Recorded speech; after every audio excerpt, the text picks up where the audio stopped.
Vardhan office में आर्या, अनु और मीरा होते हैं एक साथ और कर रहे होते हैं शादी को लेकर डिस्कशन। और आर्यवर्धन मीरा से कहता है कि कल रात को हमने डिसाइड किया है कि शादी अनु के घर के हिसाब से ही होगी।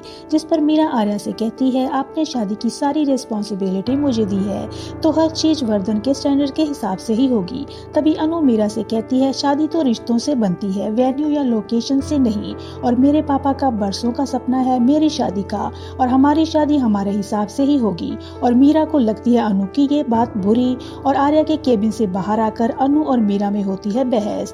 और मीरा ऑफिस स्टाफ के सामने अनु से कहती है, तुम जिस बैकग्राउंड से आती हो वहाँ पे लोग एथिक और कैरेक्टर की बातें तो बहुत करते हैं, पर जैसे ही किसी बड़े इंसान को फंसाने की बात आई तो तुम जैसे रेडी रहते हैं। और अनु मीरा की ये बात सुनकर उस पर भड़कते हुए कहती है, आपका कोई हक नहीं बनता मेरी क्लास और मेरे कैरेक्टर पर उंगली उठाने का, और आप जिसे किसी को फंसाना कह रही हैं ना, उसे मेरी नजर में प्यार कहते हैं और यही सच्चाई है। और अनु से मुंह तोड़ जवाब सुनने के बाद मीरा को आता है अनु पर गुस्सा। और मीरा लगाती है जालंधर को फोन और कहती है, मुझे आपको बताना है अनु के बारे में। और जालंधर मीरा से कॉल पर बात करने के बाद हो जाता है खुश कि अब अनु और आर्या को बर्बाद करने के लिए उसे नया साथी मिल चुका है।